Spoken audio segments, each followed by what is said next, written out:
Ça fait 4 fois depuis janvier 2025 qu'il y a des coupes de postes au CIUS de la capitale nationale. Et aujourd'hui, le syndicat sort pour dire c'est assez.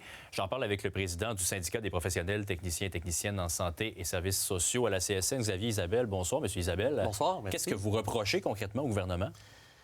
Bien, écoutez, on est dans une continuité d'une 4e coupure en janvier. Donc, on reproche au gouvernement, premièrement, de déstabiliser, je vous dirais, l'offre de services du réseau. Après 4 coupures, 206 postes coupés, techniciens professionnels, on parle d'ergo, de travailleurs sociaux, de physio, de kinésiologues, d'éducateurs spécialisés.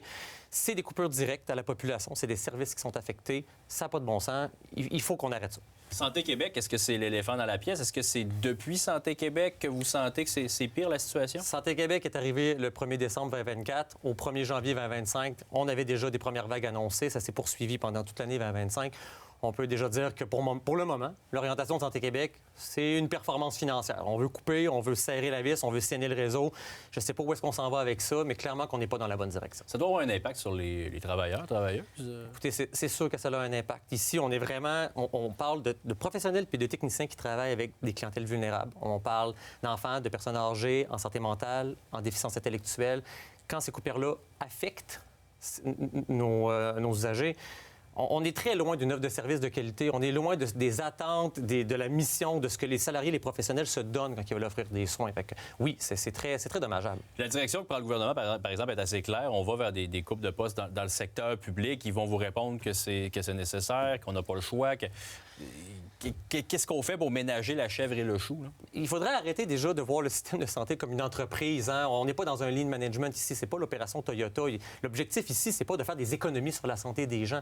Donc moi, quand j'entends il y a des coupures à faire, à partir de quand on va se dire « Ah, un soin coûte tant, puis un soin coûte tant », puis on va dire qu'après 3 mois, bien désolé, mais c'était le temps qu'on avait à te donner, tu iras ailleurs. Mais y a une optimisation à faire? Mettons qu'on regarde ça d'un regard froid, où je me fais l'avocat du diable, qu'on regarde ça, puis on se dit, bon, il y a peut-être de l'optimisation, y a-t-il quelque chose à faire, outre des coupes allant jusqu'à des centaines de postes pour... Bien, s'il y a des... Déjà, écouter les professionnels et les techniciens, déjà avoir plus d'écoute. À Santé Québec, c'est rendu tellement loin des gens qu'ils sont peu à l'écoute de leurs membres. Alors, quand vous me dites que tu as des choses à faire, assurément qu'on peut regarder des fois comment optimiser des soins sur la performance clinique, mais là, on n'est pas là.